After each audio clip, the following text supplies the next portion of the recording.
Friday game in the Bundesliga, round 24 is Freiburg taking on Bayern. Bayern back in action after last week's win over Leipzig and playing catch-up still with Leverkusen. Let's welcome in Archie Rhind-Tutt to talk more about this.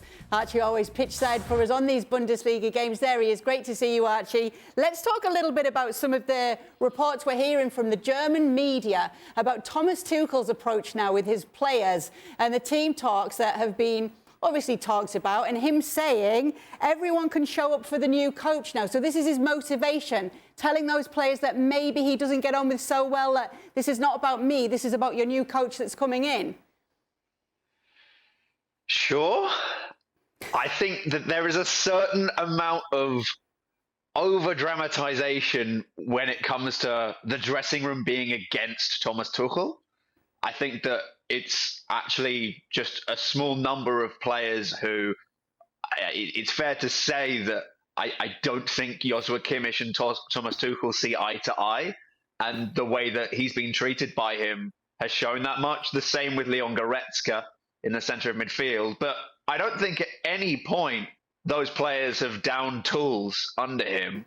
And in fact, I think that actually the way that Thomas Tuchel has managed those players has reduced their confidence to the point where they are uncertain of themselves and are unable to carry out roles in midfield. But again, that goes back to Tuchel wanting a holding six, a defensive midfielder that he didn't get in João Palhinha, or indeed in the slightly more expensive variant, Declan Rice, who I don't think was ever going to come given how much he was likely to cost. So I think that, yeah, likely that these sorts of things are going to make headlines, but the way that things have occurred now means that the pressure is on the players to perform, and Thomas Tuchel is not really giving two hoots really about how he's going about his business.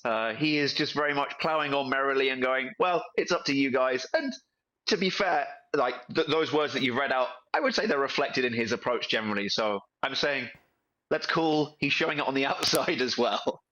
Yeah, I mean, how does a coach approach this, Stevie? Like, how hard is it to then manage this team of players that know that you're leaving at the end of the season? Every single thing that we've just listened to there tells you why we all said, if he's going to go, he goes now.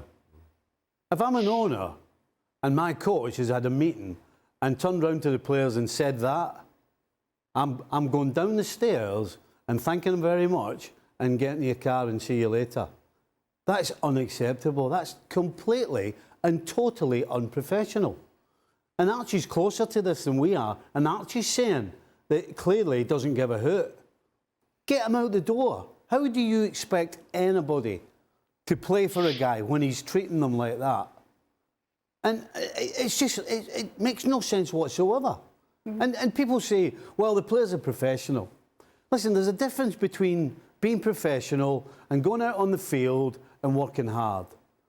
There's another thing to die for the cause, which other teams, there's a reason why Bayer Leverkusen are top of the league, because they're dying for each other, they're dying for the manager, they're dying for the club and the player and the fans. Bayern Munich players ain't going to be doing that, and they certainly won't be doing it when the manager is turning up and giving team talks and being Mr. Sarcastic.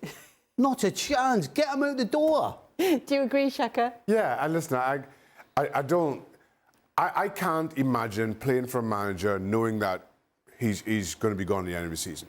We've all kind of had spells where manager might be on his way out because results aren't great or whatever, but still, for all intents and purposes, he's the manager. He's the one that you look to make decisions, to lead teams. But if you know that Thomas Tuchel is not going to be around next season, if you know that you could pretty much coast from now to the end of the season and probably finish second, at the very least finish top four and get Champions League football, which is the minimum.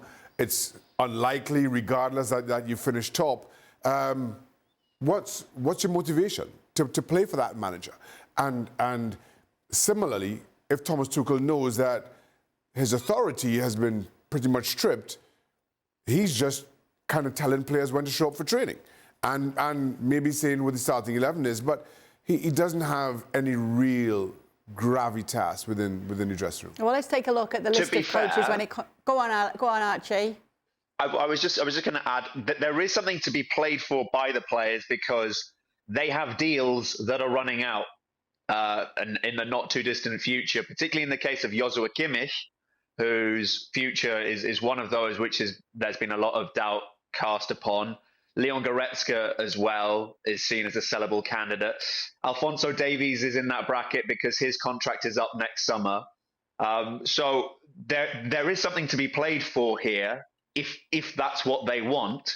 And Tuchel has also, he said to us in an interview last week that he's just trying to be as professional as possible. But sometimes the way he is with us, you think, well, is he being as strict or as tense as he was? I think he's in a difficult position himself in terms of he's not experienced with this. How does he act? So I think that's how I would explain his approach, whether we agree with it or not. So what you're saying, Archie, is he's not as prickly as he was when he was actually in the job and not leaving at the end of the season, maybe.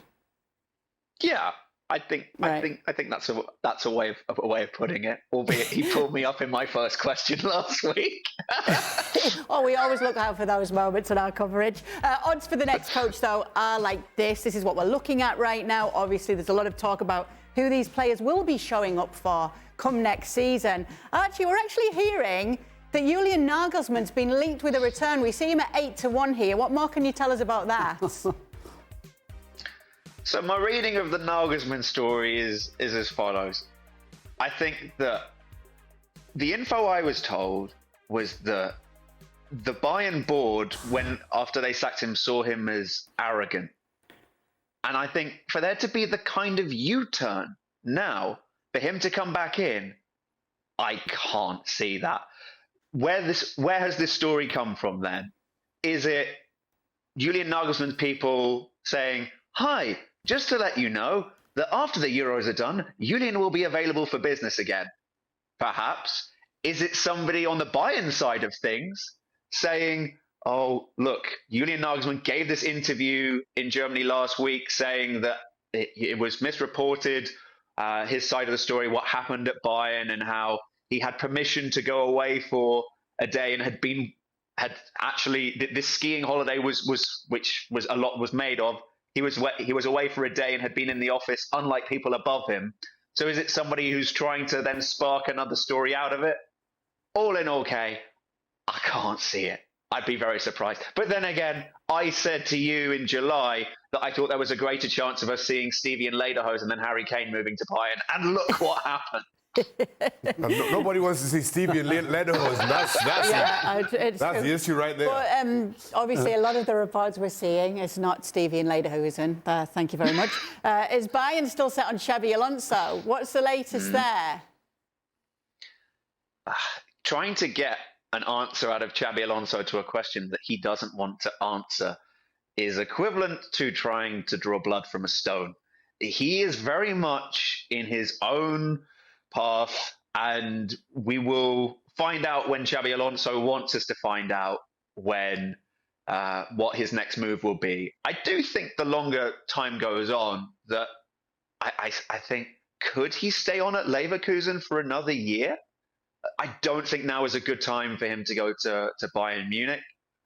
To jump from what is a relatively pressure-free environment from Leverkusen into Bayern, where I think they are less forgiving of if you don't win a game than they would be at Liverpool, for example. I think Liverpool would be more welcoming, even if there is a huge amount of pressure on that job as well, following in Jurgen Klopp's footsteps. I think that is a more comfortable ride for him and would be a better pick than going to Bayern right now, given everything that's happening there. And yeah, I think for now there is no real movement in it. I'm interested to see how he gets on this weekend. We'll be at the game, this derby away at Cologne, and this promises to be a potential. A tricky game, even though Cologne are in all sorts of trouble, not having a good season, just because of the kind of atmosphere that these derby games can produce. And it's the sort of hurdle that you need to negotiate if you want to become champion. Yeah, and obviously we saw Bayer Leverkusen get lucky last week. Just with Bayern though, Archie, this weekend, is there anything that happens to Tuchel if they lose to Freiburg? With the game being so close to the Lazio game and having won last week against Leipzig, I can't see anything happening should they lose to Freiburg. Not that he has great memories of Freiburg as an opponent, because that was only his second game after he took over last season, and they got knocked out in the DFB Cup in what was probably one of their most embarrassing defeats of the season. Freiburg, in terms of budget, should not really be laying a glove on Bayern, but it is their brand to be punching above their weight.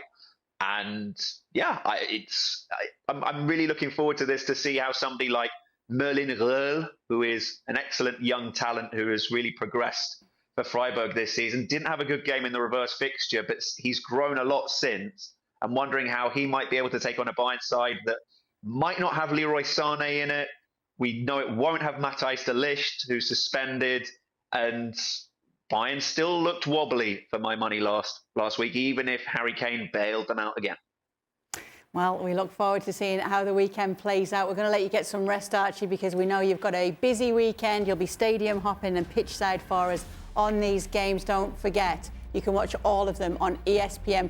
We'll see how Bayern fare tomorrow against Freiburg and how Bayer Leverkusen do on Sunday against Cologne.